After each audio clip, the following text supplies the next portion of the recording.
Basically, I have the original kind of vision for what, say, a certain piece is going to be, or at least certain aspects of it. For example, say for Future Retro, the first animation on our first DVD, and I'm thinking, okay, triple neck guitar. So there's double neck guitars that people see, but triple neck guitars with necks coming out at different angles, and I sort of wave my hands around like I'm doing now, sort of describe it to Dave, and sometimes I scribble stuff on paper that's like trying to be a drawing, but it's just a mess. But it's enough to communicate a raw idea to Dave. Then he'll sit there and he might generate 10 or 15 different drawings of triple neck guitars. And then I go, oh, I really like the necks from this one, but the body from this one, if we can borrow the headstock, and then what if we do this, and a little more hand waving, and then he might do another couple of revs.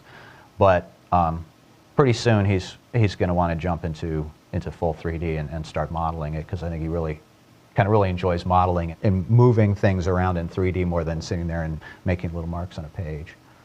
Yeah, you get a lot better feel for 3D, how things are working in 3D, and when you jump right in. And so we kind of prototype things in a rough way in 3D after doing the sketches, and then start roughing in lighting and even some materials at the beginning just to get a feel. Whereas Dave and I work just constant back and forth, and we don't necessarily have things flow through a pipeline of step 1, step 2, step 3. We're going back and forth, and I might fiddle with a little music and then say, hey, you know what, now that I've played this music, turns out this instrument, 12 notes isn't enough anymore. I need like 15. Can we put like another 3 over here? And he'll go, oh, okay, well, how about we, and then now it has 15, and then next thing you know, I don't need all 15 after all, just 14. And, so it sort of continues and evolves like that. It's a very, very organic kind of process.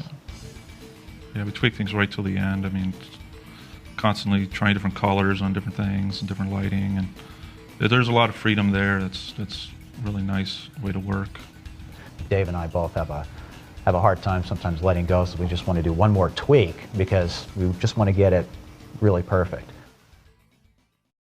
My favorite part of the process is building all these instruments, building these cool sets for them to live in, and making them look really nice and look like they've been used. We try to make things have wear marks on them a little bit, and like the drum heads and that kind of thing. And so it's fun to just be able to build these worlds that then come to life with the music, and it's really interesting.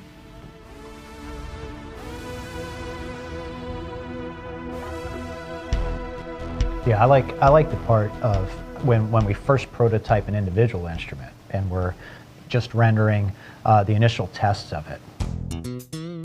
We have actually some of this stuff on the bonus material of the DVDs where you just see these individual instruments by themselves on a black background and nothing else. That's actually my favorite part, just to watch one instrument playing by itself with no other distraction, no fancy camera moves and lighting. And if that instrument by itself is interesting enough to sit there and watch in a loop playing over and over, then I know that we're onto something that's cool.